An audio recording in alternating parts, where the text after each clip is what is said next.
বাংলা সাহিত্য চর্চা কেন্দ্রের পক্ষ থেকে বাংলা সাহিত্যের সকল ছাত্রছাত্রীকে জানাই আন্তরিক অভিনন্দন। আজকে আমাদের আলোচ্য বিষয় ছান্দসিক প্রবোধচন্দ্র সেন ও ছান্দসিক মোহিতলাল মজুমদার। প্রথমে আমরা ছান্দসিক প্রবোধচন্দ্র সেনের কিছু প্রাসঙ্গিক তথ্য জেনে নেব। 89 বছর 5 মাসের জীবনে 65 বছর ছন্দ চর্চায় নিয়োজিত ছিল।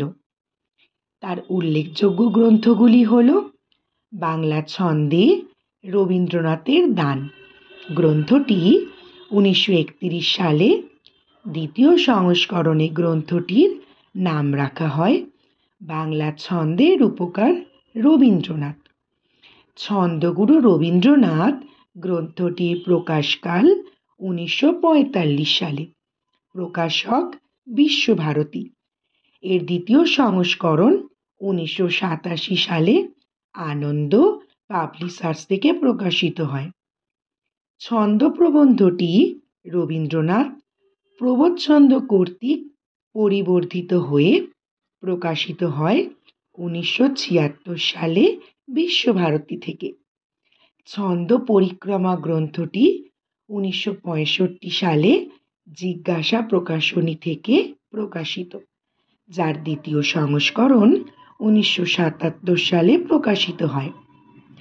ছন্দ জিজ্ঞাসা গ্রন্থটি 1974 সালে জিজ্ঞাসা প্রকাশনী থেকে প্রকাশিত হয়। বাংলা ছন্দ চিন্তার ক্রমবিকাশ 15 থেকে 18 শতক 1978 সালে অনিমা প্রকাশনী থেকে প্রকাশিত। বাংলা ছন্দ সমীক্ষা বইটি 1977 সালে জিজ্ঞাসা থেকে প্রকাশিত। ছন্দ সোপান গ্রন্থটি 1980 সালে অনিমা প্রকাশনী থেকে প্রকাশিত। আধুনিক বাংলা ছন্দ 1980 সালে অনিমা প্রকাশনী থেকে প্রকাশিত। বাংলা ছন্দের উপকার রবীন্দ্রনাথ বইটি 1981 সালে রবীন্দ্র চর্চা ভবন থেকে প্রকাশিত। প্রবোধচন্দ্র সেন ছন্দের সংজ্ঞা দিতে গিয়ে বলেছে, সুনিয়ন্ত্রিত ও সুপরিমিত বাক্য বিন্যাসের ধ্বনি বিন্যাস নাম ছন্দ। এক প্রয়াসী উচ্চারিত ধ্বনি বা ধ্বনিখণ্ডকে বর্ণ বা অক্ষর বলে। এই বিভ্রান্তি এড়াতে তিনি নতুন পরিভাষা দিলেন দল, যার ইংরেজি প্রতিশব্দ সিলেবল। দলকে আমরা দুভাগে ভাগ করি, একটা গঠনগত বিভাগের দিক থেকে, একটা উচ্চারণগত বিভাগের দিক থেকে। গঠনগত বিভাগের দিক থেকে মুক্ত দল ও রুদ্ধ দল, আর উচ্চারণগত বিভাগের দিক থেকে হ্রস্ব দল ও দীর্ঘ দল। মুক্ত দল ওপেন সিলেবল, যেখানে খণ্ডবর্ণ থাকে না, অন্যদিকে রুদ্ধ দল যেখানে খণ্ডবর্ণ থাকে। দলের ওজন পরিমাপের একক মাত্রা, ইউনিট অফ মেজার। মাত্রা দুই প্রকার, দলমাত্রা ও কলামাত্রা। মুক্তক বা পয়ার কোনো ছন্দরীতি নয়। পয়ার হলো রূপবন্ধ, যার সূচনা বড়ু চণ্ডীদাসের শ্রীকৃষ্ণ কীর্তন কাব্যে। নতুন ছন্দ পরিক্রমায় বলেছেন, ছন্দের ধ্বনি প্রকৃতি তথা শ্রুতিরূপ নির্ভর করে এই মাত্রা বিন্যাস রীতির ওপরেই। বাংলা ছন্দে মাত্রা বিন্যস্ত হয় 3টি স্বতন্ত্র রীতিতে। জ্যোতি দুই ভাগে বিভক্ত, ভাবজ্যোতি ও ছন্দজ্যোতি বা জ্যোতি।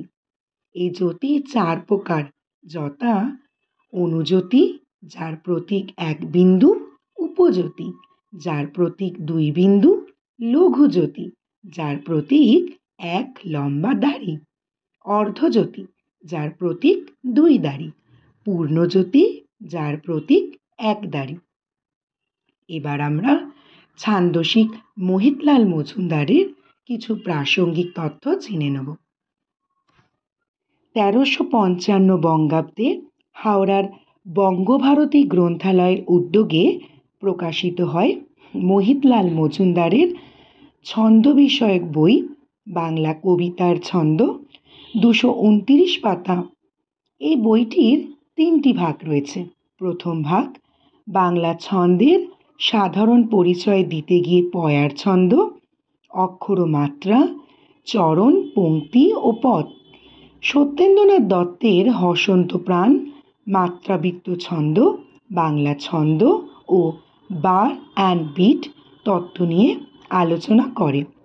দ্বিতীয় ভাগ বাংলা পয়ার ও অমিত্রাক্ষর ছন্দ। তৃতীয় ভাগ বাংলা পদবন্ধ ও বাংলা সনেট নিয়ে আলোচনা করেছে। মোহিতলাল মজুমদার কর্তৃক 3 রীতির ছন্দের নামকরণ: সাধু ভাষাশ্রিত মাত্রিক পদভূমক বর্ণবৃত্ত, যা মিশ্রবৃত্ত; সাধু ভাষাশ্রিত মাত্রিক পর্বভূমক মাত্রাবৃত্ত, যা সরলবৃত্ত; কথ্য ভাষা নির্ভর পর্বভূমক অক্ষরবৃত্ত, যা দলবৃত্ত। মোহিতলাল বাংলা ছন্দকে 2 ভাগে ভাগ করেছে, যথা সাধু ভাষার ও কথ্য ভাষার। সাধু ভাষার ছন্দকে 2 ভাগে ভাগ করেছে, যথা পয়ার জাতীয় পদভূমক ও রবীন্দ্রীয় গীতিছন্দ পর্বভূমক। অন্যদিকে কথ্য ভাষার ছন্দকে 2 ভাগে ভাগ করা যায়, যথা পুরাতন ছড়ার ছন্দ 4 অক্ষরের পর্বভূমক ও সত্যেন্দ্রনাথের নতুন ছন্দ হসন্তপ্রাণ মাত্রাবৃত্ত। মোহিতলালের বাংলা কবিতার মেরুদণ্ড হল পয়ার। মোহিতলালের মতে পয়ারের আসল রূপ তাহার সেই মাত্রা পরিমাণ 14 এবং পদভাগ 8 যোগ 6। পর্ব পদকে এক করে দেওয়ার সূত্র বলেছিল মোহিতলাল। ছন্দ বিশ্লেষণে বর্ণ, অক্ষর এবং মাত্রাকে অস্বীকার করে ছন্দবোধকে সর্বশেষ বলেছে। দলবৃত্ত ছন্দ সম্পর্কে মোহিতলাল বলেছে, কথ্য বাংলার বাক্য ছন্দিত হইতে গেলেই ওই ঝোঁকেরই বিশিষ্ট শক্তির গুণে 4টি ধ্বনিস্থান লইয়া একটি পর্ব গড়িয়া ওঠে। এই 4-এর রহস্য বাংলা বাক প্রকৃতিরই আদি রহস্য। তাই কথ্য বাংলায় এমন করিয়া আত্মপ্রকাশ করে। মুক্তক, প্রবাহমান ইত্যাদির পরিভাষাকে তিনি মুদ্রাদোষ হিসাবে চিহ্নিত করেছে। মোহিতলাল প্রবোধচন্দ্র সেন সম্পর্কে বলেছে, সেন মহাশয় যেভাবে ছন্দ পরিচয় ত্যাগ করিয়া ছন্দতত্ত্বের গহনে যাত্রা শুরু করেছিলেন এবং অ্যাকচুয়াল সাউন্ডস হইতেই বাংলা ছন্দের একটা অদ্বৈত তত্ত্ব আবিষ্কার মানুষে যেরূপ পরিচয় দিতে লাগিলেন, তাহাতে সে আশা অচিরেই ত্যাগ করিতে হইল। ভিডিওটি ভালো লেগে থাকলে অবশ্যই লাইক, কমেন্ট এবং বন্ধুদের মধ্যে শেয়ার করে দেবেন। আর বাংলা সাহিত্য বিষয়ক তথ্য পেতে চ্যানেলটিকে সাবস্ক্রাইব করবেন।